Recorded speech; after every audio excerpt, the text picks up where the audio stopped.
আমার নাম ঋতু আর আমি একজন নার্সিং স্টুডেন্ট। তো আমরা দেখে নাও যে আজ ছিল রবিবার। আমি কি করলাম সকালবেলা ঘুম থেকে উঠে যে গুড মর্নিং বললাম, দিয়ে স্নান করে এসে চটপট চুল আঁচড়ে মুখে একটু ক্রিম মেখে নিলাম, কারণ আমার স্কিন অনেক ড্রাই। ক্রিমটা মাখলে কেমন একটা লাগে। তারপর টুকুস করে লিপ বামটা বের করে নিয়ে একটু লিপ বামটাও লাগিয়ে নিলাম। আর তারপর রবিবার যেহেতু বিছানার চাদরটা তো চেঞ্জ করা ম্যান্ডেটারি মাস্ট, তো চেঞ্জ করতেই হতো। তাই ঝটপট করে বিছানার চাদরটা একটু গুছিয়ে নিয়ে, যেটা গায়ে নিয়েছিলাম ওটা একটু গুছিয়ে দিয়ে তারপরে এই যে বিছানার চাদরটা চেঞ্জ করে নিলাম, এই যে পুরোনো চাদরটাকে তুলে নিলাম।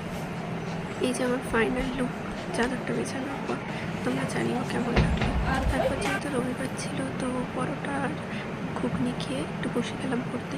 আর পড়তে বসলে ঘুম পায়, এটা ম্যান্ডেটারি। এই যে অলরেডি দেখো হাই উঠে গেছে। তারপর এই আমার মর্নিং রুটিন। তোমরা জানিও কেমন লাগলো।